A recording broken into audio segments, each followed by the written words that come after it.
Hello, and first of all, thank you so much.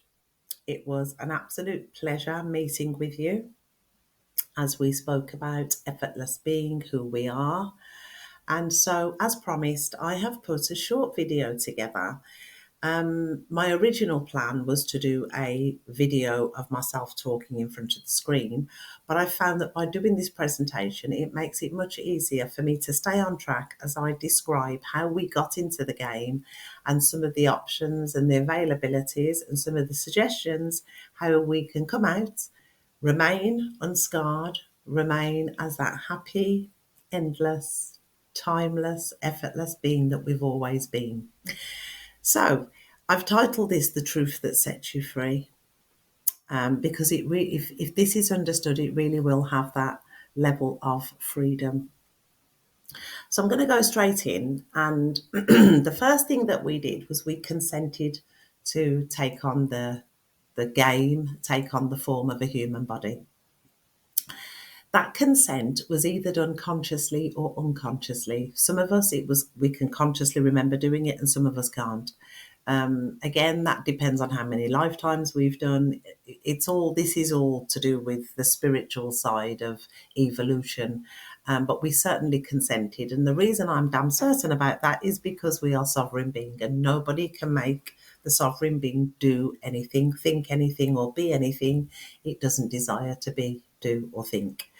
So how we consented was we took on the form of a baby, which if you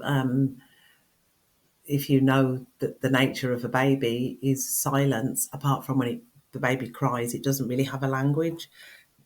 It's just present, and the body is doing all sorts: sneezing, coughing, yawning, crying. So it's an innocent, pristine level of awareness, and that is how we entered the game, and that is how we stayed throughout the whole of the game.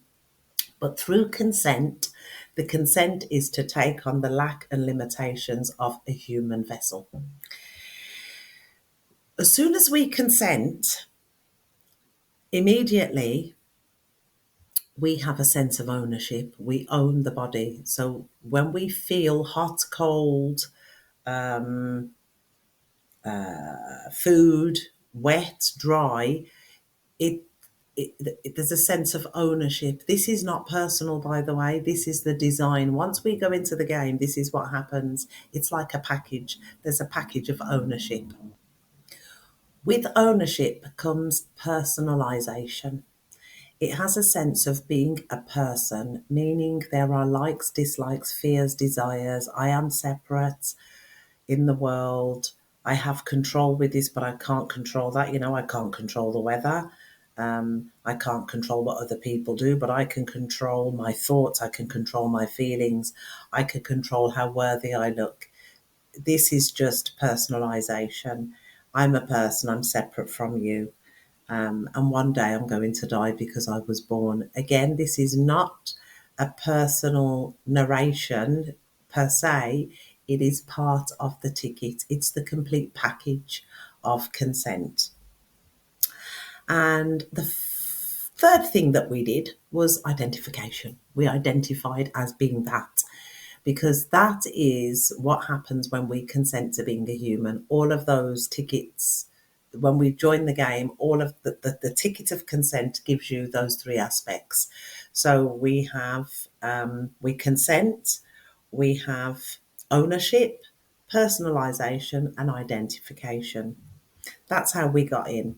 So in this mini presentation, wrap up video, I'm going to point to the way out. This is just a method that I have tried and tested myself, and many have tried and tested. It's a method. There are hundreds of methods. Whatever method takes you out of the game, coming, and recognizing your pristine nature is a method. So the very first thing to do is to identify where you are identified. Now, I know the consent is a full package, But each localized consciousness has different levels of identification. Some of us are really identified with the mind is predominant. Some of us are really identified with the emotions. Some of us are identified with the blissful state. Some of us are identified with other people, the world, circumstances, and challenges. So it's to have a look at where does the identification, where does where are we really experiencing the lack and limitation in comparison to ageless, timeless, effortless being? And to do that, it doesn't really take much effort. All we need to do is look around us at our own personal well-being, which is your environment, health, the physical body, excuse me, the career aspect, the relationships, finances, lifestyle choices, and just have a look at where identification is, it's a sense of, oh God, I own this, or I don't want to let this go, or it may not even be that utterance, but find out where you are identified. Most of us are identified with three things: health, relationships, and finances. Those are real sticky programs that tend to keep us bogged down with fear and desire.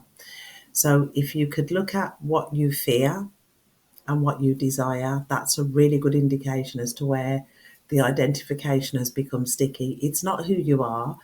When you let go of the fear and desire, when you realize that it's not who you are and it's just effortlessly arising, it has no power to bound you, but it doesn't disappear. Meaning, if you let go of a relationship, if there is there's another human being and there is some stickiness, that stickiness can be over loving them, really protecting them, or it can be pushing them away. It doesn't really matter what it is. But if when you let go of that identification, of that personalization, of that ownership, the person the person disappears, and the relationship is that of timeless, ageless, effortless being looks into the eyes of timeless, ageless, effortless being, and there's full respect. That, of course, doesn't mean that we now start to accept behavior that is not in alignment with our true nature. But if there is another being that has behaviors or patterns that are not in alignment with our true nature, we don't accept them, meaning we don't judge them, we don't pay any attention to them, and we just focus on the being talking to the being. And when we do that, we raise the other person's level of awareness to where we're looking from. Likewise, if we get personal with another being, we fall to that level of personhood and it becomes sticky. So, one of the things that I have found really clean, straightforward, unsparing is self inquiry. Now, when I first did self inquiry, I went at it with a hammer. Who's suffering? What is suffering? Can I die? Was I born? And although the response was being, just empty, open being, it was coming from a place of seriousness, and I must find out who I am and I've got to wake up or else this is not funny. And so being mimics back, it mirrors back. So even though I would say, who is suffering? There was no sense of suffering. There was also no sense of love either. It was just void, blank. So the advice is don't follow what Amanda used to do. Amanda's learnt lessons from that. The advice is to be so gentle. And you can ask the question, am I a body? Or is the I am personal? Is it a personal I am that's here? And experience the silence. Self-inquiry, it takes a level of self-respect to go into self-inquiry. And the best time to go into self-inquiry is when there are no immediate challenges. So if you've had an argument or something's gone wrong in your world, I wouldn't advise to do self-inquiry then. I would choose to do it when there are no challenges, because that's how we build presence power. That's how we build, not that we are building, but that is when it's the noticing of the empty, ageless, timeless, boundless being that gives that rise of joy and love and knowingness.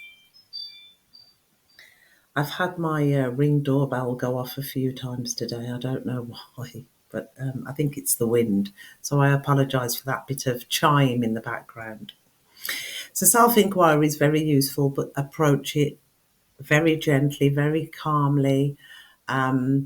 We can use breath awareness to quiet the mind, just so that we are focused, and we can then start to say, okay, self-inquiry.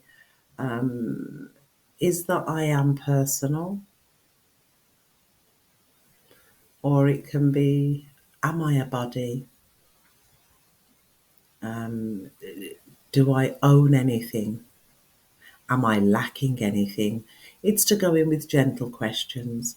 Of course, if you've identified where the identification is quite sticky, and like I said, it's usually relationships, health, or money, you can bring some questions from that well-being area, and you can gently ask that in self-inquiry, and that helps to let go of the belief that I am a separate person with this problem or with this identity, and it's to just be as gentle as possible.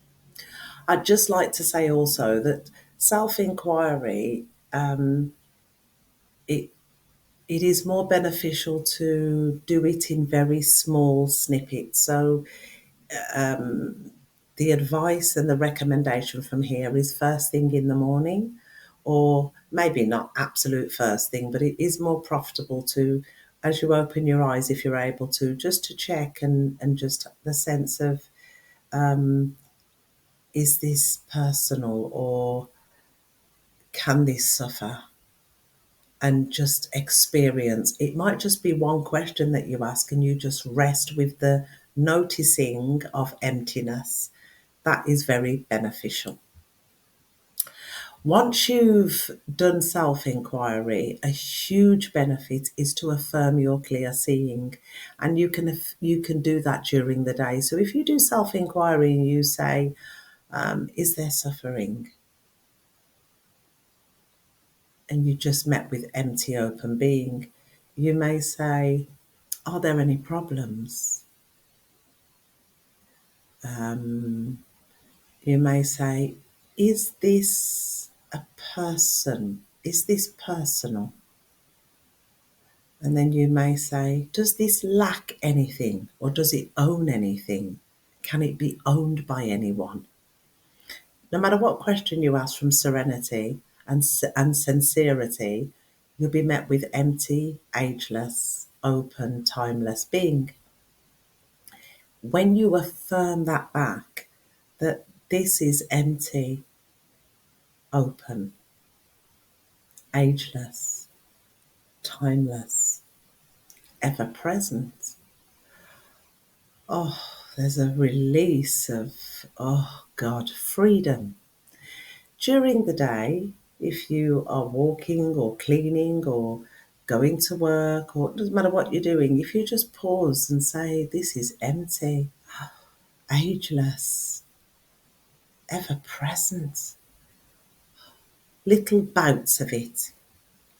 There's no need to really go hard at it, because we have to consider the nervous system, which when the nervous system is relaxed, the clear seeing is so obvious.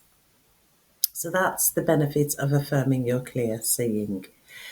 There is another benefit. There's a benefit of resting in bliss and wisdom. Now, bliss and wisdom are the top two filters of the human.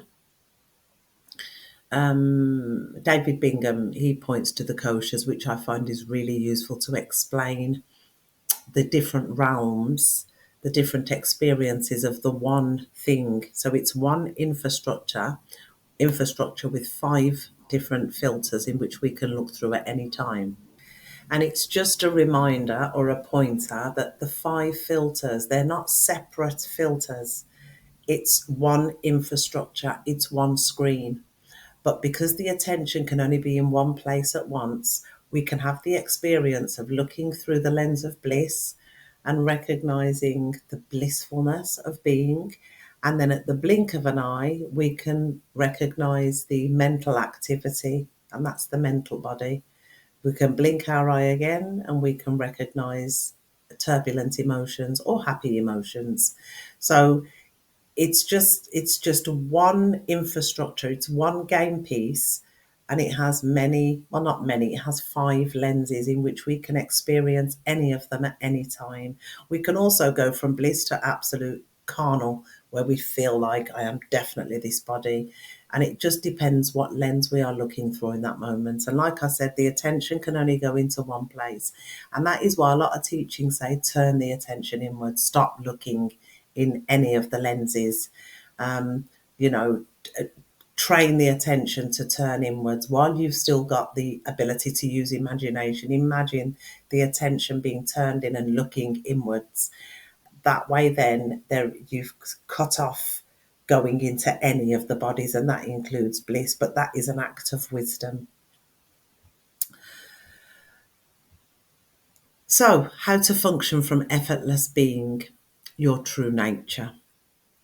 I've just jotted down 6 points that I found really useful, and they are useful. And the first one is to decline the invitation. So if you are resting as effortless being and there is a turbulent coming up and you know what it is, it feels like guilt or it feels like anger, or there are angry thoughts or identified thoughts that you're not self-realized, stop doing this, what about this, what about the past? Then when there's enough presence power, you have got the alertness to say, this is not who I am. This is an invitation. Point 2 is to notice all forms arise on their own with no effort. So anger doesn't take any effort to be anger. Anger is anger. Guilt is guilt. Happiness is happiness. They are what they are, but they can be clustered. So you can feel guilty, shamey, anger. There's 3 things you can't identify, but whatever it is, you can say, well, it didn't take any effort to arise and it takes no effort to notice it. It's an invitation into consenting, joining in with, owning, adopting, personalizing. I decline that invitation. Thank you, but no thank you. And it's to be very playful. It's not to be angry, I decline. Just say, I decline, thank you. Thank you, but no thank you. And as quickly as possible, start to notice the nature of awareness, because awareness is always awareness. When an invitation comes up, there is a noticing of something arising. That noticing, turn it to notice that which never arises. It's still the same awareness. You're not suppressing or expressing, you're just turning in and saying, well, all forms arise effortlessly. There's a sense of an invitation back into personhood, but you are the sovereign being and you call the shots. And that is really important that you remember that you say, well, hold on a minute. What's the nature of awareness? Oh, it's timeless. It's ageless. It's effortless. It takes no effort to be. Oh, this is beautiful. Thank you, thank you, thank you. So that's where you stop and notice the arising of impersonal objects. You notice that the guilt, the shame, the anger, the frustration, it's not personal. It's not telling me it's personal. It might be auditioning for my attention, but it's not personal. Oh, it's just arising. Oh, it's the old ticket where I took things personal. I identify. Oh, flipping hell. Oh, and then you can laugh because it is a game. It's a game of, do you want to make this personal? Do you want to identify with it? You used to. You remember when you used to identify? That's all that it's doing, but it's not personal. It's not talking to a you. But if you take the shape of, I'm not doing this anymore, you've become the you. Now you've joined hands with it. Now you're back on the ride. Something that helped me was honesty and prayer. The prayer that I pray the most was, Lord Jesus, please give me wisdom. Not when there was challenges, just asking for wisdom. And it's through wisdom that you recognize that you are not part of the game. You are the empty open space in which the game arises. So the identification dies, the personalization dies, and the ownership dies. And you are still here, the pristine, ever present, loving, caring, intelligent being. My relations are still here, my partner's still here, my grandchildren are still here, the bank account is still here, the career, everything is still here, but it's been seen with loving intelligence rather than a person who owns it and needs to keep it safe and needs to do all these things called consent. And finally, an attitude of real appreciation. The reason for an attitude of gratitude, I don't like the word gratitude, I prefer appreciation because appreciation is love. Appreciation is real thankfulness, real, I'm really, really appreciative of the game of life, of my children, my grandchildren, really appreciative that I have access to other beautiful beings, whatever it is. When you on purpose do that, then when something negative arises, you see it so quickly because it is in contrast to appreciation. And that's where you can stop and say, all forms are arising. This is arising of its own accord. Thank you, but no thank you. So mastery is to disidentify with all forms which effortlessly arise. Depersonalize language. Conditioned language casts a spell. You depersonalize language while you are going through I like to call it the caterpillar mode, because it's as if we are caterpillars and then we apparently get caught and put into an ant's nest, because the ants, I've seen a documentary, it was fantastic, where a caterpillar fell into its enemy's arms and the ant was its enemy, but the ant took it away and took it to the cocoon, and all the ants looked after this caterpillar because the caterpillar started to mimic that of a queen ant, and so they treated it like a queen, but they was picking things off it, and in the end, as it went through the 2-year transition, it just walked out of the ant's nest and was a beautiful butterfly. So the depersonalization of language, that is like the caterpillar being transformed into a butterfly. We depersonalize the language. Of course, we don't go around depersonalizing it to other people, but we do it, in our own private space. A really good pointer is during self-inquiry, is to ask, who am I? Blank. Oh, is I personal? You will realize that it's just silence, not even I, but you can now know that it is safe to know that I is impersonal. So if you have a conversation with somebody and they ask you a question, how are you? Oh, I am fantastic, thank you. Or, oh, yes, I'm good, thank you. That I now has been depersonalized. You may not experience it being depersonalized straight away, but just keep persevering.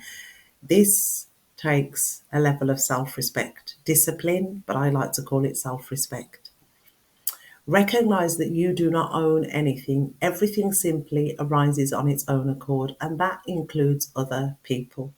One of the biggest mistakes, or one of the biggest hindrances, is that because we've given birth or because we have a partner, we think that we own them. We don't own them. We have access to love and intelligence. And when we are raising that level of awareness to depersonalizing, removing the consent, to removing the sense of ownership, we are looking through the eyes of intelligence and love. So when we meet with that being, remember, we are ever present and eternal. The past and the future, or memory and imagination dissolves, and all you're seeing is a timeless being looking back into your eyes. And it is the most you can have any conversation. If you want to tell your partner to pick his socks up off the floor, you can do that, but you know that that's just the dance. Who you are is eternal, and it's so joyful and playful and loving. Simply notice the functioning of effortless, timeless, impersonal being.